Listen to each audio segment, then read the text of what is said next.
Bonjour à tout le monde. Alors, je vais vous poser un sujet de réflexion que nous aurons certainement le temps d'approfondir dans la suite de nos échanges. Ce sujet est de savoir pourquoi 7 ou 8 milliards d'individus, donc d'êtres humains, sur la Terre, sont-ils aussi contrôlés, maîtrisés, utilisés comme une ressource d'exploitation. La question est surtout de savoir, est-ce que ces 8 milliards d'êtres humains sont-ils des vrais êtres humains? Sont-ils des intelligences réelles? Et s'ils étaient l'intelligence, regardons-les à partir du principe initial. L'intelligence n'est pas exploitable. L'intelligence n'est pas domesticable.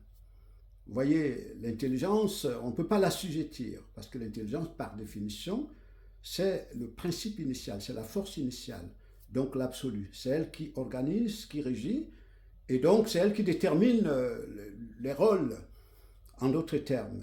L'intelligence initiale qui donc organise l'univers ou le cosmos, et qui détermine le rôle que chaque élément, chaque composant de cet ensemble doit jouer.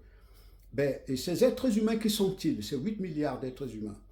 Donc, parmi les sujets de réflexion que je vous donne, lorsque vous allez au-delà des visages, vous avez des êtres qui sont essentiellement la construction sociale. Et puis ces constructions sociales ont des ramifications derrière, ont des ancrages derrière, ont des cordes derrière, des liens derrière, très subtils. Donc qui en réalité constitue la véritable force de rétention, véritable force de protection, n'est-ce pas, de cette énergie considérable que représentent ces 8 milliards d'êtres humains. Et au-delà de cela, parce que ici on va les définir comme une ressource d'exploitation, puisque quand quelqu'un va être élu, par exemple, président, député, ou bien veut faire ses affaires, il va puiser dans cette énergie pour réaliser ses ambitions, pour faire ses affaires.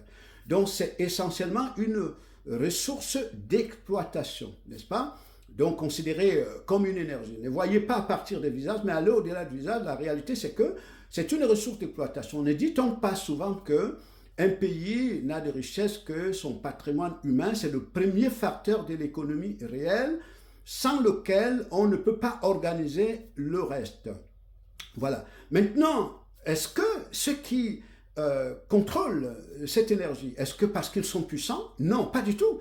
Ils ne sont pas puissants, ils ne sont d'ailleurs pas. C'est pour ça que le système est très fragile, très fébrile.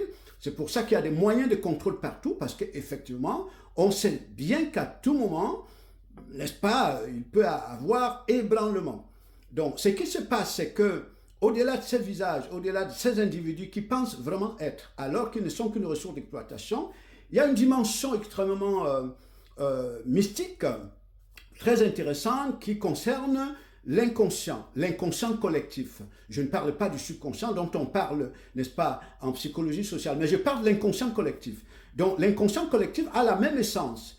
Donc si tu as 1 milliard de cellules comme ça, sur lesquelles les constructions sociales sont réalisées, les 1 milliard ont la même essence, ou bien 7 milliards ont la même essence. Donc, c'est donc cette dimension qui est concernée par l'éveil.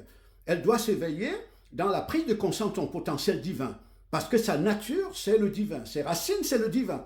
Donc, en réalité, lorsque elle s'éveille, et plus cet éveil-là est massif, plus les constructions que nous avons décrites tout à l'heure, plus ces constructions-là s'ébranlent.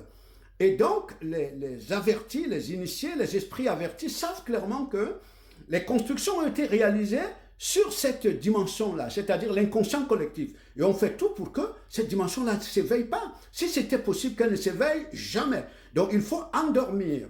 Il faut entretenir la léthargie pour que la dimension-là ne s'éveille jamais. Donc, c'est l'inconscient collectif en réalité qui rentre dans l'intelligence. Parce que ses racines, c'est l'intelligence. L'intelligence, bien sûr, le principe initial, c'est-à-dire le divin. Et lorsqu'il y rentre, c'est lui le vrai maître, c'est lui le vrai guide, c'est lui le vrai harmonisateur de tout. Vous voyez, c'est lui la lumière, c'est lui l'intelligence en réalité. Donc, et c'est important que vous le réalisiez, que vous réalisiez que le système n'est pas du tout puissant. Il utilise tout simplement les failles, les actus, le fait que le véritable maître soit en sommeil, soit entretenu dans son sommeil, et avec le risque qu'au moment où il va s'éveiller, et lorsqu'il s'éveille, tout est renversé. Merci beaucoup.